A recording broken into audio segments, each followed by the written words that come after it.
Hey, today I'll be talking about episodes 23 through 25 of The Double. Ali is brought in to face the court and present her case. 6 months ago, this man was accused of corruption and sentenced to death. She admits that she is guilty of breaking out a man that was on death row, but she had to on behalf of the people of Huaixiang. They bring out the man who was in charge of this case to explain the evidence. He explains that the embezzled silver was found in Xue's house. That, combined with the testimony of Yutang, the man who took over after his arrest, made this case a slam dunk. Everyone waits to hear what new evidence Ali must have dug up to be asking for this retrial, but she shocks all of them with a plea to the emperor to please convict Xue. Ali says that this man is right. There is concrete evidence that Xue embezzled funds. It is the lowest of crimes and he deserves an even harsher execution than they had planned. In fact, they should look further into this. Xue was a magistrate for 10 long years and only got caught with a measly 5,000 taels? Surely he managed to gather more than that. And if it wasn't at his house, then where did it go? Off to fund something treasonous? This, she says, is why she stepped in. They cannot let this man die with his secrets. She requests permission to bring in some of the villagers he's so heartlessly defrauded. The emperor gives them leave to speak on their experiences, and as expected, all they have to share are stories of Magistrate Xue being a kind and generous leader, helping them out, looking out for them however he could, using his own money to take care of them.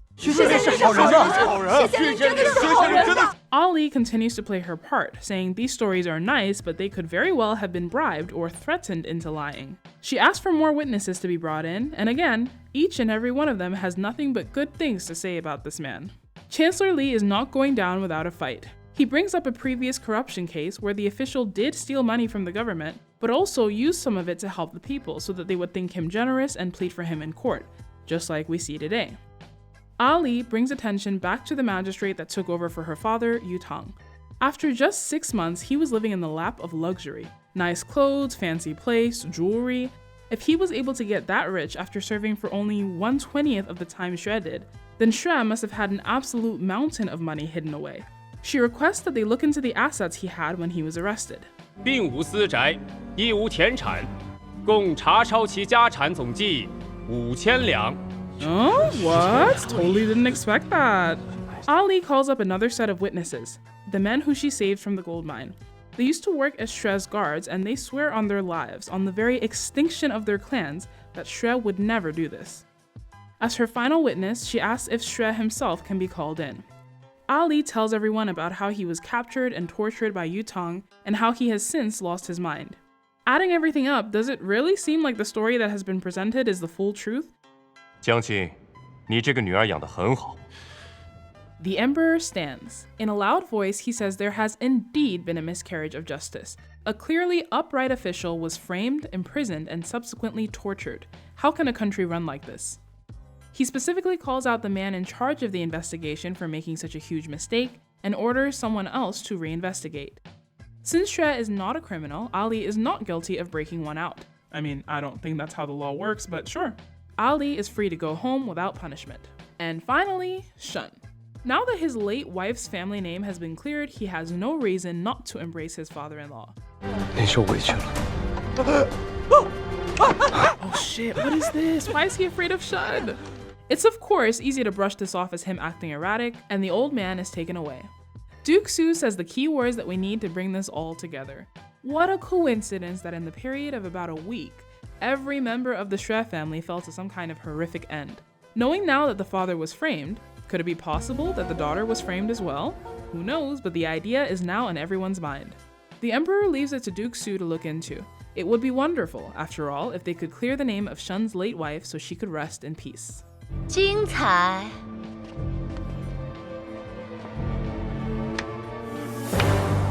Wan Ning is here, to the delight of no one.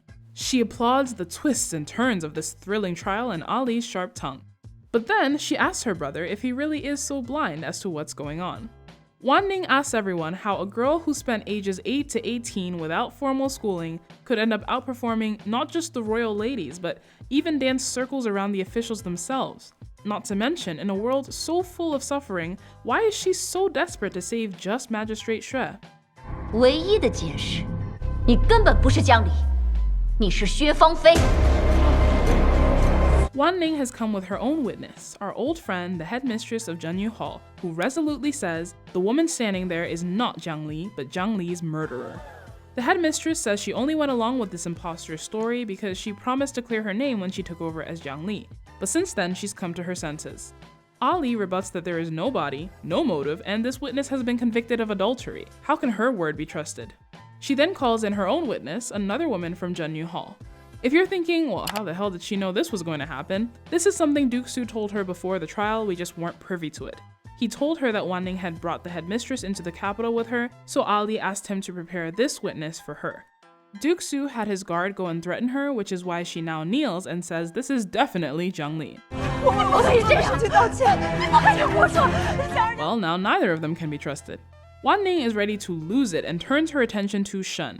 Surely he would be able to recognize the woman he spent so many years of his life with, right? 是不是你的沈夫人？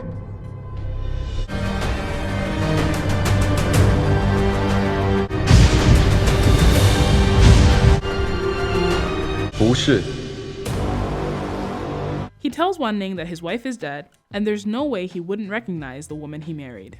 Wan Ning becomes desperate, insisting that they try to find Jiang Li's body. She's sure Xue Li killed her and then buried her near Zhenyu Hall.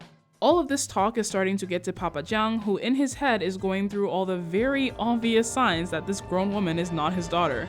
Still, he publicly defends her, saying he's not yet so old that he wouldn't be able to tell his own blood. He takes her hand, saying he's taking his little girl home. Wan Ning continues to throw a fit, but the emperor has finally had enough. He tells his guards to take her back to her palace by force if they have to.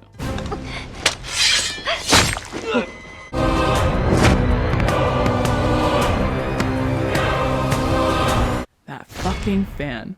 The emperor puts Wan Ning under house arrest, these two make goo-goo eyes at each other, the day is saved.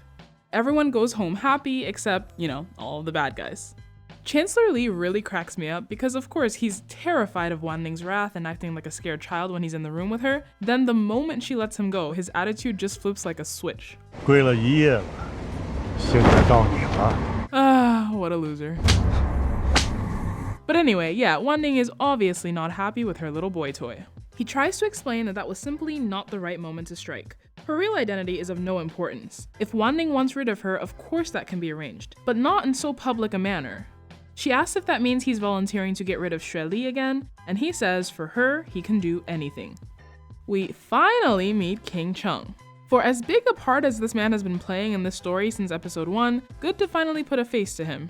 So here he is, way up north with his men, hyping them up with promises of the lavish operas and beautiful women that will be theirs when they take over the capital.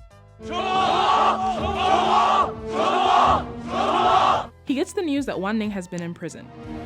我那个疯妹妹 Oh, so it turns out he is their sibling, the emperor's older brother. And he's still on the royal payroll as a general, which is interesting because the emperor already seems to know what he's been up to. And that explains why Wan Ning is helping him. Love that. I couldn't guess why she would choose someone else over her brother when she already seems to have full control over him. Well, maybe not as much as I thought anyway. Meanwhile, back at home, Grandma Jiang is preparing a big feast to welcome Ali back home.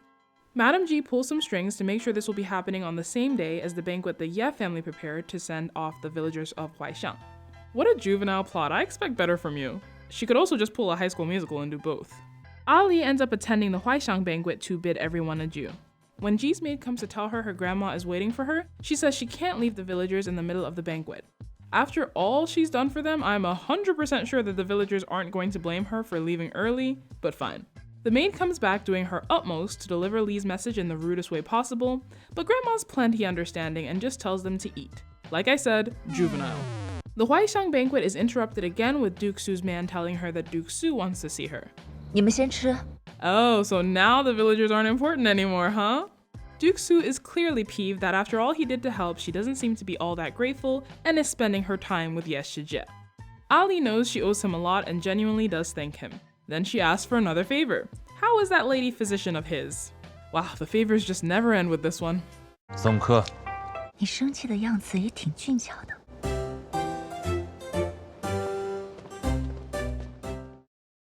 I had a lot of fun watching this trial. I loved Li's backwards attack and the way she used proving the case to disprove the case. This girl is just unstoppable. Just when you think she's going left, she goes down. I also love the Emperor's reaction to all of this. This dude rules. I'm so glad we don't have another enemy here. Now that we know he is fully in her court, it's nice to see him publicly supporting her. He gave her the room she needed to shine, but didn't tip the scales, trusting that she'd be able to get it done. Just the kind of support we need. I'm so curious about why her father was scared of Shun. The timeline we have is within a few days, her father was imprisoned, her brother was killed, and then Shirley was murdered. Shirley was clearly hearing about her family's demise for the first time at that grave, so something must have happened in the last 6 months while he was imprisoned. So is Shun fully willing to do Wan Ning's bidding now? I don't know where we're going with Shun because he's 100% not faking his disgust for Wan Ning or guilt from killing his wife. Before the murder, he also seemed like a really good man and husband, but then he also is a murderer, so are we to think he's now fully moved over to the dark side? I'm just surprised by how much Wan Ning trusts him, and with this reveal that he did something to Shirley's father, I'm now wondering if we're going to get more reveals about his side of things and find out that he's not quite the unwilling participant. But I hope not. I actually really love that he's not some kind of evil mastermind. The choice he made was awful, but still understandable in an uncomfortable sort of way. I don't know, I just really appreciate them not taking the easy way out by just making him 100% bad. I do so love watching him lose his mind though. I am living for these scenes, they're just so good. Especially the constant guilt from his family, it is delicious to watch. 你就不该去忤逆长公主，你不顾及长公主就算了，你得顾及我们母女俩呀。 I think part of why I find Shun so fun to watch is he doesn't pity himself. It always gets to me when a person hurts someone else and then tries to act like they're the victim, but Shun is pretty much like, well, this is the choice I made, I live in hell now and that's just my life. And I mean, look at that glare. Am I hoping for too much from him or is there a chance he's planning on bringing this all crashing down? One more thing from the trial, I think Papa Jiang knows what's up. I mean, she is so obvious that everyone should know what's up, but it's fine. Regardless, if I'm Jiang, I mean, yeah, this is my daughter now. I don't even know the 8-year-old I left to rot, and this new model is smart, capable, beautiful enough to get a respectable marriage. I mean, I'm 100% just rolling with this. Absolutely shower me with accolades for how well I've raised her. I accept, you're right, I am an amazing father. Finally, a translation thing. Now that we finally met with Cheng, I see that he's not a rival king, but actually more like a general with the position of duke. In Chinese, they call him Cheng Wang, so Wang here without any other information could be translated as king or duke or lord. It's totally dependent on the situation and time period, which is tough since this isn't actually based on history. So I just went off of the official English subtitles and assumed that that's what we were dealing with. I'm pretty sure that's what they were going for though, because a Chinese speaker would also likely make the same assumption, and the English translation only changed after the reveal. So yeah, I think it was meant to be a fun reveal. And anyway, I'll just be calling him Cheng going forward. Till next time, thanks for watching. What?